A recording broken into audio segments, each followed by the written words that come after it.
Well, happy Monday, Buckeye Nation, and welcome to Buckeye Breakdown. We've got a good show planned for you this afternoon as we tell you what we learned from Ohio State's Week 6 victory over the Spartans from Michigan State up in East Lansing. First road test of the year certainly went well. CJ Stroud certainly continues to look like the front runner for the Heisman Trophy. But what do we learn about Ohio State's depth, and what do we learn about their defense? Those are two things we're definitely going to hit on. Plus, I think we're going to talk a little backup quarterback action and try to get our heads around that part of the team, because I think that's something we really should start paying attention to, especially when you think about what potentially could trip up a team that looks unstoppable. How could backup quarterback play find its way into that conversation? All that and more coming up next. This is Buckeye Breakdown, what we learned from Michigan State.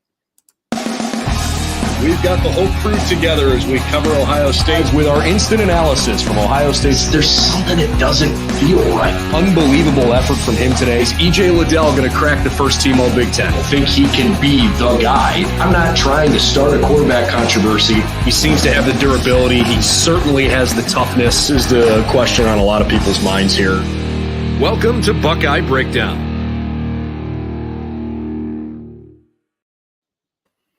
Well, hey, everybody, and thanks for joining us on Buckeye Breakdown on this gorgeous Monday afternoon across the great Buckeye State. I'm Brendan Gulick, along with Craig Hyson.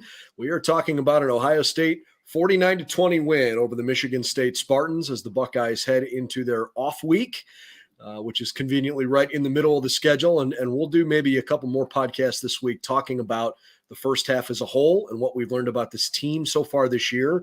Today, we're going to focus a bit more on Michigan State. Craig, what's up? What's going on, man? Woke up a little groggily this morning, so sorry for the voice in advance. No big deal. No big deal. You actually sound pretty normal.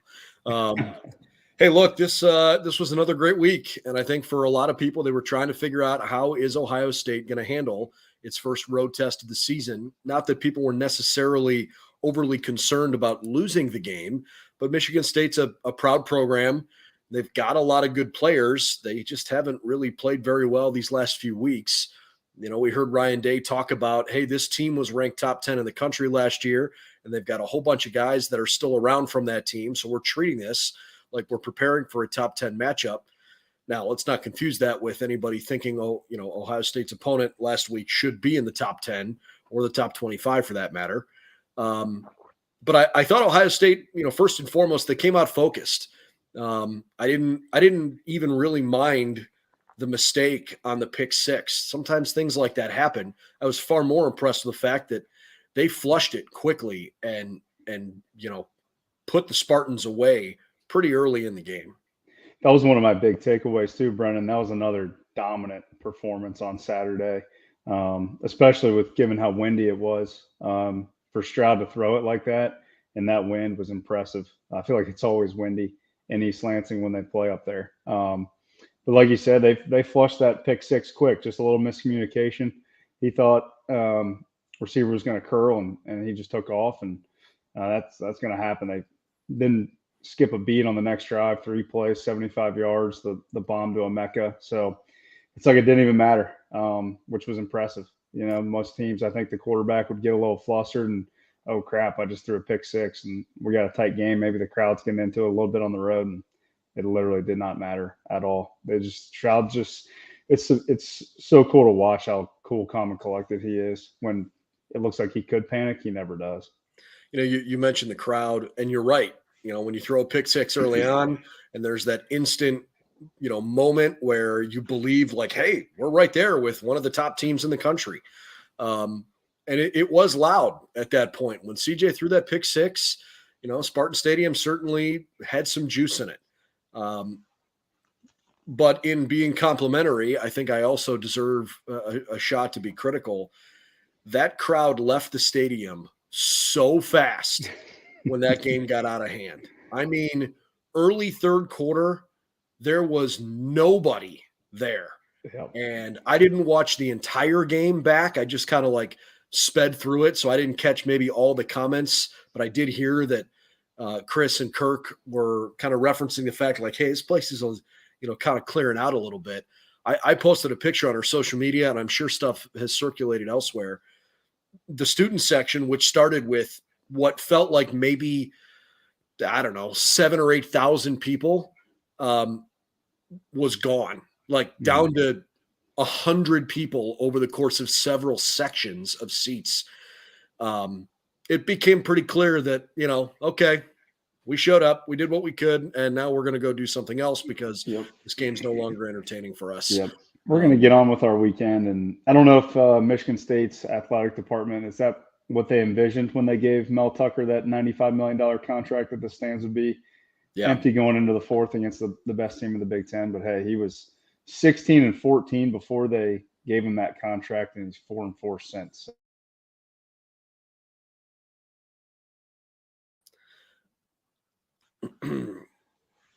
Oh, I got you back there. Sorry, I think the internet kind of glitched out for a half a second. No, look, it's not great. It's pretty frustrating for Spartan fans right now, and I think they're maybe a better team than a 2-4 record would indicate.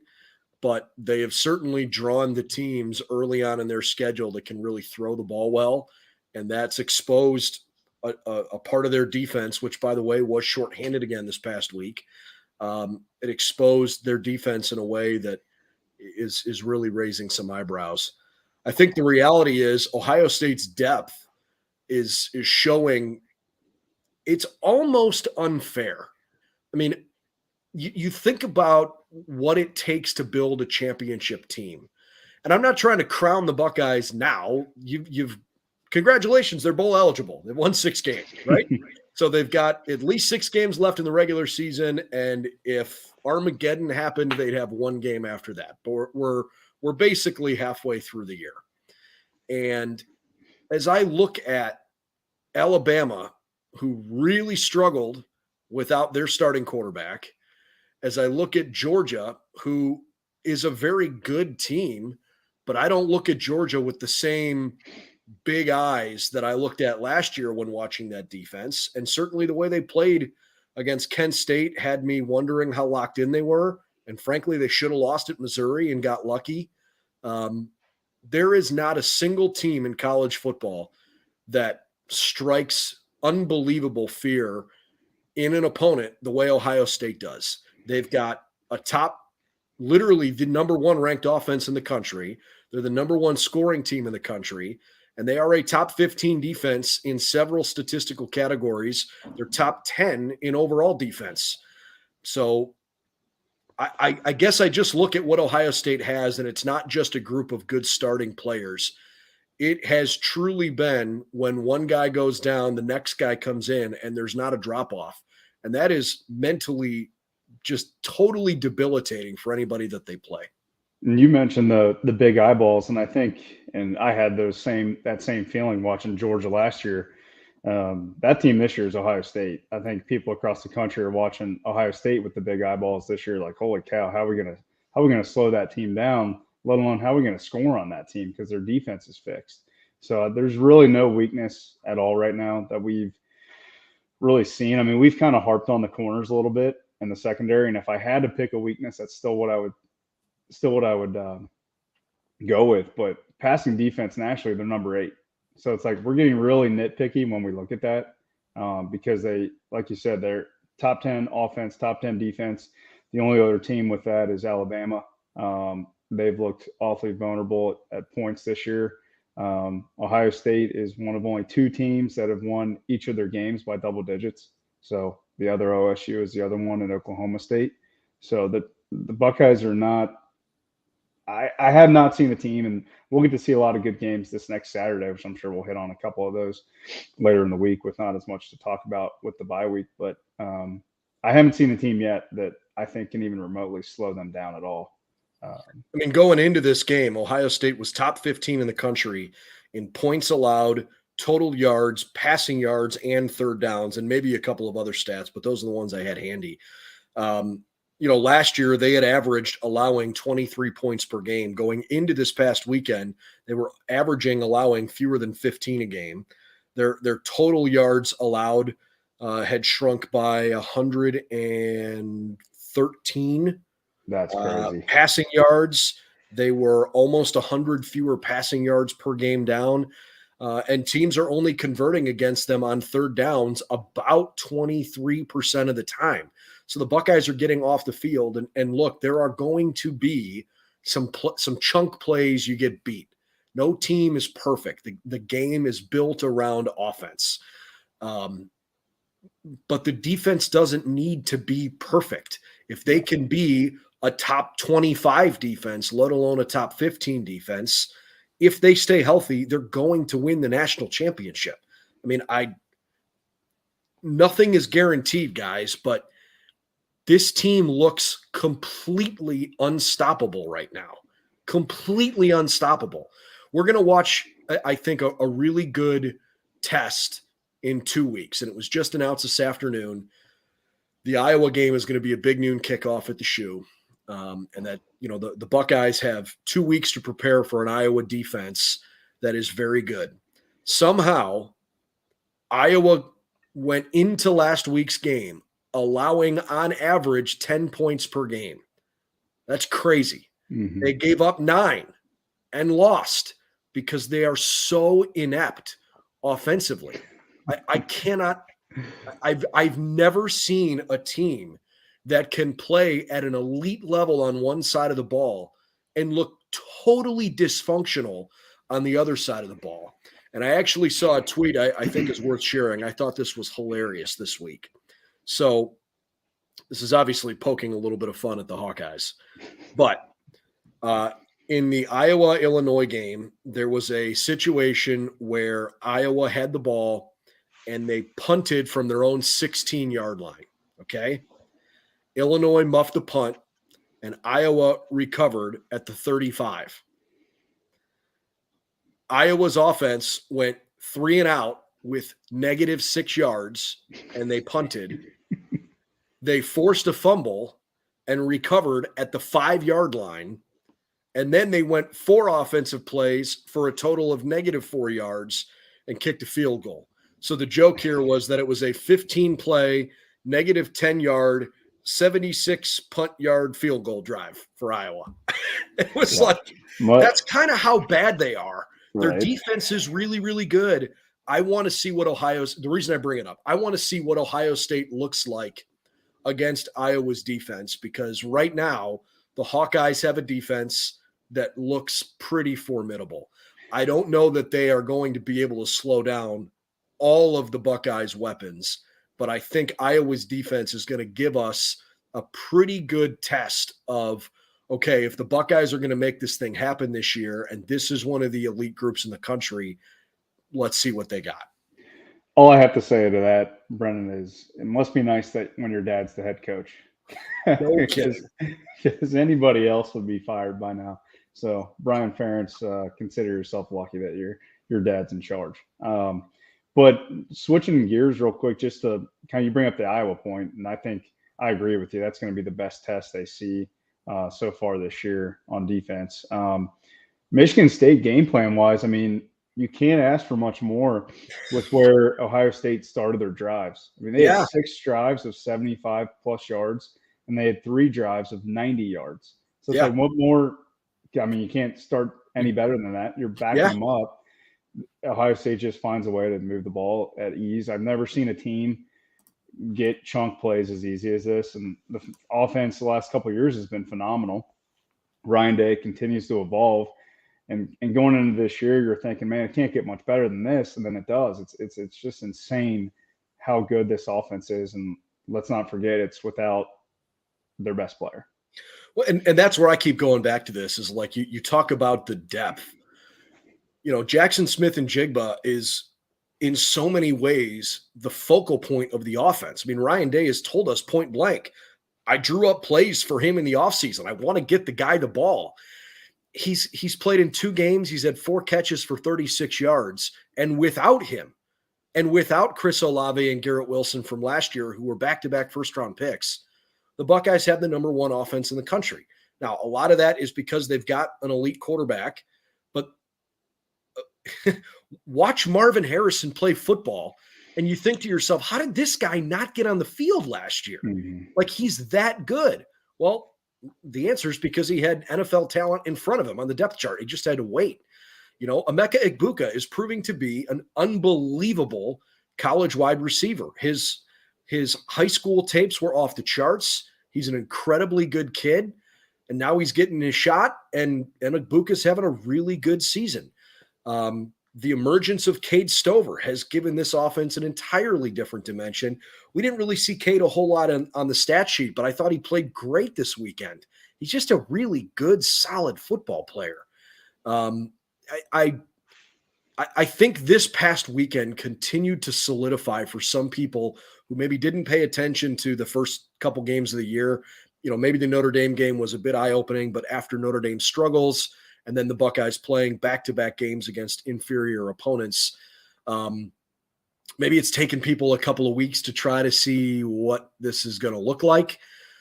But gosh, without Mayan Williams on the field, without Travion for half the game, I mean, it just didn't matter who was on the field. The level of talent and frankly, the level of execution were just flat out unbelievable.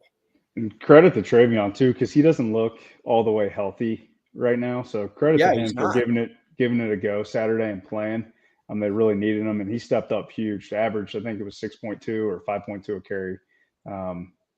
Just phenomenal performance by him to run for over 100 yards and play the way he did when he just didn't have that burst. You can see there's something still going on with his foot, that he just doesn't have that burst. There was that one run he could have, if he's fully healthy, he probably takes it to the house, but hopefully during the bye week he can get all the way back and get Mayan back, and then you have your 1-2 punch again, fully healthy. But like you said, you go through the weapons. I absolutely love how Ryan Day is using Emeka Egbuka this year.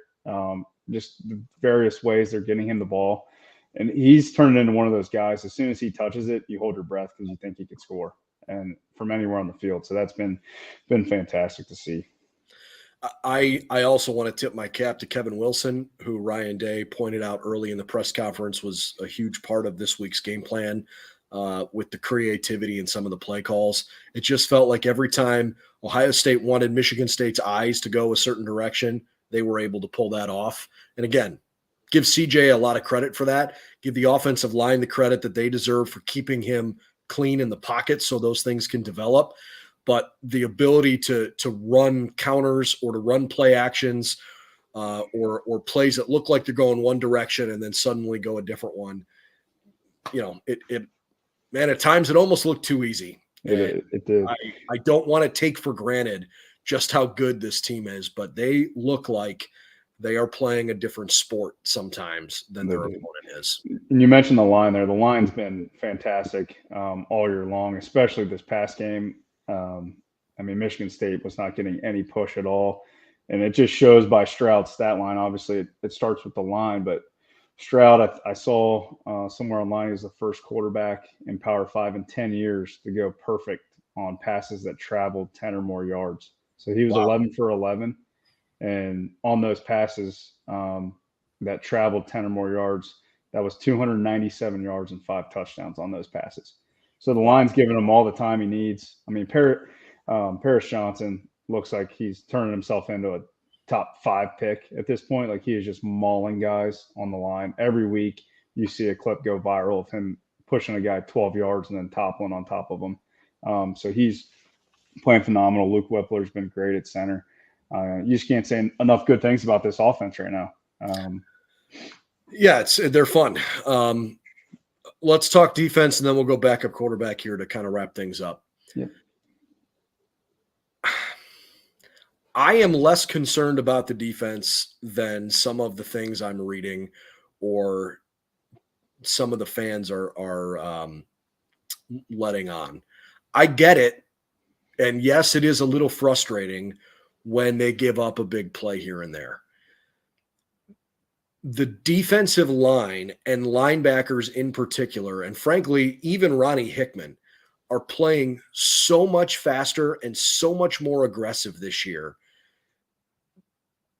that I think they're figuring out a way to negate the problems that manifested themselves last year.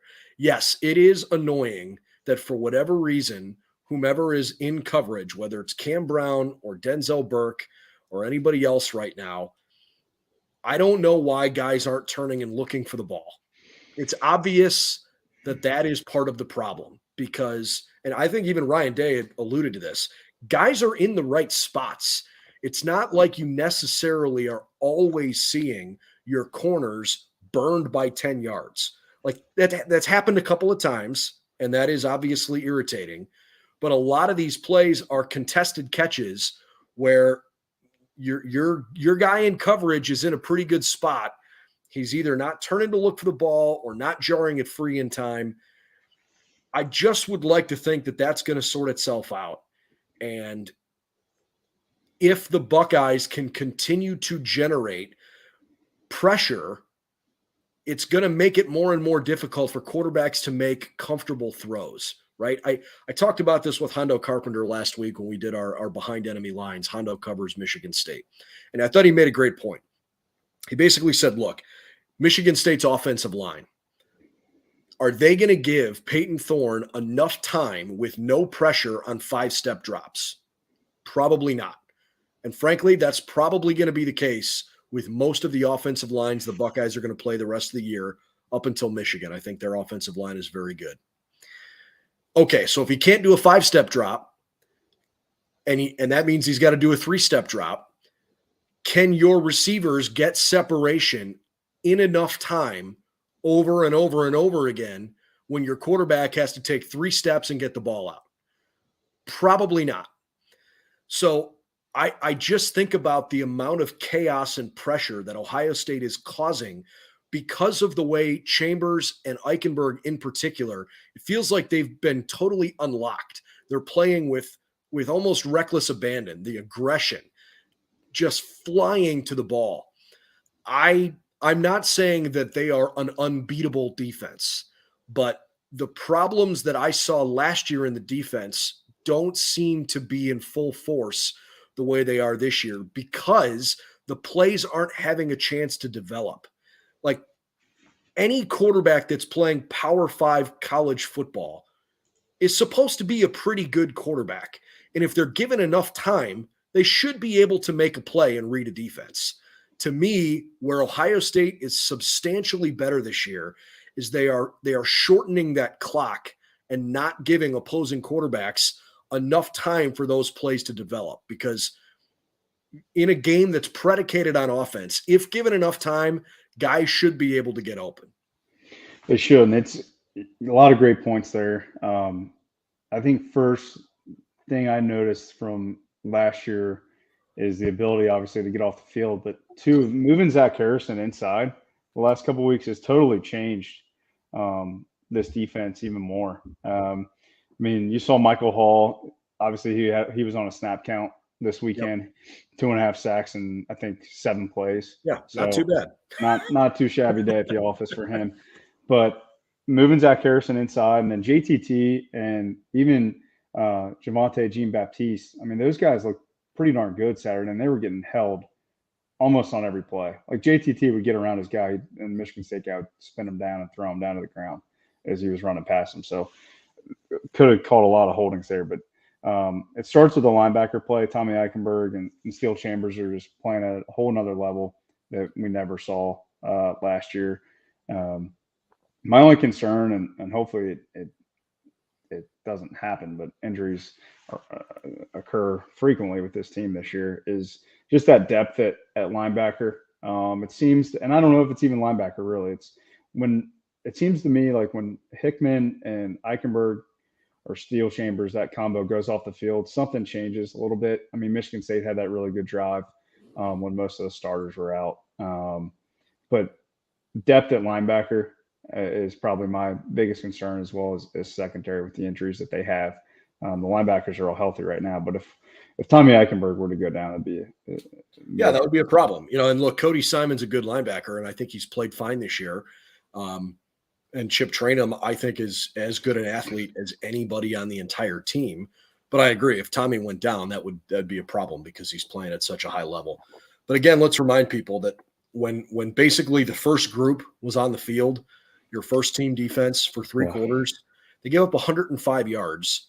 and they gave up -8 rushing yards. And I think the sack adjusted number was something like 20 or 21 total rushing yards. Yeah, I think they ended up with 7 yards. What are we complaining about here? Come on. Like, yes, Michigan State had 202 yards of total offense, and they did have a scoring drive at the end of the game that made a 49-13 game look a little bit more digestible at 49-20 when they scored on an 8-play, 80-yard drive.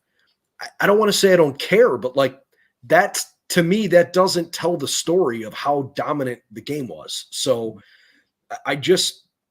I'm not ready to get too upset about some of the frustrations in coverage. Denzel Burke needs to play a little better.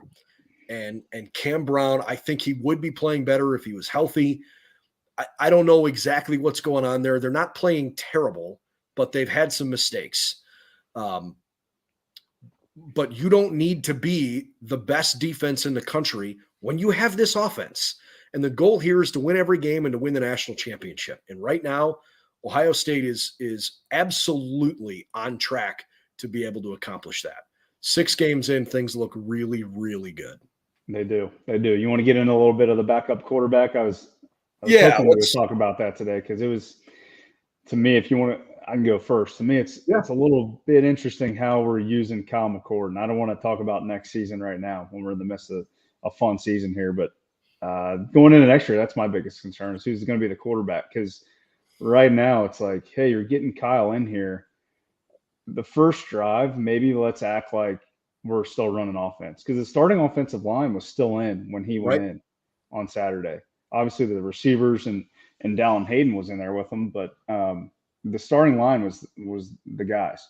So let's maybe treat that first drive like we're actually running some offense and not just handing the ball off. Because like we saw in 2014, they can change in the drop of blink of an eye, and he's going to be the guy. So and maybe in practice is when he's really getting those reps because maybe Coach Day thinks, hey, our defense that he's going against in practice is going to give him any better looks than anything Michigan State or any of these teams, frankly, right now in the Big Ten, the way the Big Ten's been looking, are going to give Kyle McCord. So I don't know. Maybe that's a question this week for Coach Day. Like, hey, can you open it up for Kyle? Let's see what he can do. Well, and he's kind of addressed it because, it is frustrating for sure. And like, I think Kyle's in a little bit of a challenging spot because he's playing behind the kid who probably is going to win the Heisman. He's the betting favorite. And if he stays healthy, there's no reason to think that CJ Stroud is not going to win the Heisman Trophy this year. He's the best offensive player on the best offensive team in the country. It's not a guarantee, but an awful lot of the time, that's who ends up taking the Heisman Trophy. So, he's certainly got somebody good to learn from. Kyle is such a team player, and I love watching him interact with guys on the sideline because I think he really understands the value of the relationships he needs to have because the team knows if for any reason he has to go in and play in the first 3 quarters of a game, if things get rocky, they can't skip a beat. I mean, Ryan Day talks about it all the time. We're not allowed to lose around here. And so the expectation is whether it's Dallin Hayden or Kyle McCord or J.K. Johnson or anybody else that has to step in for somebody, you got to play at a high level. And I think Ryan acknowledged, look, it's probably a little frustrating right now for Kyle to come in and mostly hand the ball off. Now, he completed a couple passes this week. But in the fourth quarter games, when he's gotten most of his shots so far, they've called the dogs off a little bit. But I think Kyle has a stronger arm than CJ does. And I'd like to think that if he were in a position where they were leaning heavily on him, I think Kyle McCord's a really, really good quarterback. And, I'm interested to see what happens next year. I think he's going to have a leg up on Devin Brown, but let's see what happens. I would not lose faith in this offense if CJ couldn't play. Like, again, knock on wood, God forbid. You don't want anybody to get hurt. You certainly don't want your starting quarterback to get hurt. And I think if CJ Stroud gets hurt, the entire college football, fan base across the country would take a collective deep breath and a gasp. You don't want to see that. But Kyle's about as good a backup quarterback as you're going to find anywhere in college football. He's got elite coaching. He's got great work habits. Again, I love the way he interacts with his teammates because you can see it on the sideline during games. I know we don't get a chance to watch practices, but the stuff during games that can't be faked, right? He's a good kid. I'm not necessarily concerned by his lack of throwing the football in games. I mean, remember where we were a year ago, where it was, hey, CJ Stroud, Kyle McCord, and Jack Miller. None of them have thrown a pass in college football. Like, how are the Buckeyes going to figure this out? Well, I think it's worked out pretty fine. It's worked out pretty good. I get it. I understand that. And I'm sure it might be a little frustrating because Kyle wants to show what he's got.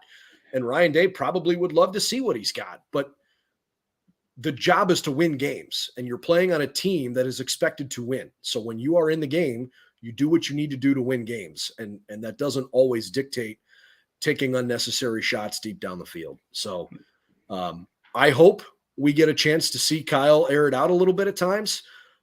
I think that would mean that the Buckeyes would have to be in positions where, they could take those shots because the score is so lopsided so early.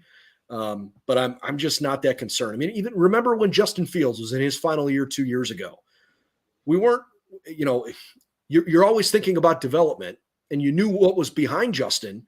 He played every meaningful snap, every single one of them when he wasn't hurt. I think you just have to tackle the problems that are in front of you. And right now, you don't have an issue on offense. Go execute at a high level, and then when it's time for the next guy to go in, just run the plays that are called. That's kind of where I'm at with all of that. Yeah, my only thing that kind of sticks in the back of my head with the way they're using Kyle McCord, if they're seeing it in practice and he is going to be that guy, just let him run it. Just give him one drive where he's running the true offense. And if you don't want to do that and he's just handing it off, let's not risk injury with him if he is that guy, and just let Devin Brown hand it off, and just be extra cautious, which that seems to be a common phrase that Coach Day uses after every game, an abundance of caution. Maybe they'd start treating, if they're not going to let Kyle truly run it and he is that going to be the next man up, let's just let Devin Brown hand it off. We got a comment here from GOJ. Kyle is not that dude. Maybe I'm off, but the opportunities he does get, not sold. I respect your opinion. I disagree. I think Kyle McCord probably has an NFL future. I'm not saying he's going to be a first-round pick. I don't know what his ceiling is yet. Kyle is a professional quarterback in the making, in my mind, without a sliver of a doubt. He looks the part. He acts the part. He's got the arm strength. He's being coached by the best quarterbacks coach in the country right now. I 100% in my heart believe that this kid, if he gets the opportunity to go showcase his stuff, is going to prove that he could play beyond this level, and he's absolutely good enough to play at this level. He just happens to be behind a guy right now that's going to probably win the Heisman Trophy and certainly be a finalist for it if he doesn't. And if you remember the spring game from a couple years ago, his first pass in Ohio Stadium was a 75-yard post route right on the money down the middle of the field that made everybody go, wait a second, this kid's got an absolute rocket arm. Again, these are good problems to have. Like, let's not get too frustrated about where the quarterback battle could go for next year. But I want to be clear on the fact that I'm not too concerned about Kyle not having chances to throw the football in games. I'd love to see it, but I think it's part of what's going on. And you just got to have the mental toughness to say, hey, no problem. I'll get my work in during the week. I'll run the plays that are called. We're going to take care of winning football games because this is a team sport. Yep. You hit it right on the head. All right. Any final thoughts on this past week's game? Just another dominant performance. I mean, that when the competitive excellence and competitive stamina that Ryan Day talks about all year, I mean, you're seeing it on full display. They're not letting off the gas when they have their starters in there. They're dominating the opponent each week. I mean, 45 plus points 5 weeks in a row now. I mean, it's hard to ask for much more. It's going into the bye week. Obviously, you want to get all these guys healthy that are as that injury report's gotten longer and longer the last couple of weeks. So that's probably your main focus this week is getting those guys back healthy, especially Travion and mine and Jackson Smith and Jigba and seeing what this offense looks like. Hopefully we see it against Iowa. I was going to ask you before we wrap up real quick, do you think we see the full arsenal for the first time for a full game against Iowa? I really hope so. I don't know how fast some of these guys are going to heal through things. You know, it certainly sounded like Mayan Williams' injury was not a long-term deal. And I mean, Travion was able to play last week, right? You know, I know he took what looked to me like just kind of a helmet to the quad stinger kind of thing. And he was standing on the sideline. He looked okay. I think he just took a really hard hit. And at that point, like, the game's out of hand. You don't need to run him back out there to keep absorbing some tough blows, because he's been a little bit banged up throughout his career. So protect him when you can. I hope we see the full arsenal. I'd like to think that Ohio State is doing the right things during the week to get these guys rehabbed the right way. So I'm hopeful that Jackson Smith and Jigba, with another, you know, today's Monday, another 12 days before they play, that we would see him back on the field. I think that's what they are hoping for. How do you ever really know when someone's hamstring is back to 100%? I know how anxious this coaching staff is to get Jordan Hancock on the field. It sounded like, unfortunately, there was never really a chance for him to get on the field last week. So they're looking at, okay, can we give him 2 more weeks to get healthy and then get him out there? I sure hope that with the way the season has gone so far and going into your off week, that you can get healthy enough to have a great shot to be 100%. But nobody thought last week that Mayan Williams was going to get banged up in practice. So I guess you just never really know for sure. Yeah. But they'll do the right things to try to make it happen during this next week and a half here. Okay, tomorrow we will hear from several of the coaches. It's a little bit more brief of a media availability for us this week. There are no players available to us at all the whole week. They're off. That doesn't mean that they're not practicing this week. That just means they're not open to the media this week. Today, Ryan Day will call into Buckeye Roundtable on 97.1 The Fan in Columbus. If you're not in Columbus, you can pull that up on 97. I think it's 97onthefan.com is their website, and you can listen to it live. He'll call in somewhere in like the 6:35 to 6:45 window. He'll chat with the guys for 10 minutes or so. Tomorrow, when we are at the facility, we're going to get each of 4 coaches for 15-minute intervals from noon until 1. Ryan Day will be at noon, and then some combination, or I should say in some order, Coach Knowles, Coach Larry Johnson, and Coach Justin Fry. So we get both offensive and defensive line coaches along with a defensive coordinator and the head coach. So we'll talk to them tomorrow between 12 and 1. And then Andrew Lind, who will be with me tomorrow at the facility, will give you a Buckeye report to let you know what we learned and tell you what our takeaways are from those press conferences as the Buckeyes get ready to hopefully dial it back a little bit here in the middle of October. It's been a fun first half of the season. We'll do a couple more podcasts throughout the course of the week that are maybe a little more big picture and less focused on the Michigan State game in particular. But Ohio State certainly has been playing well. 5 straight wins at home. They perform well in their first road test of the year, 49-20 on top of the Michigan State Spartans.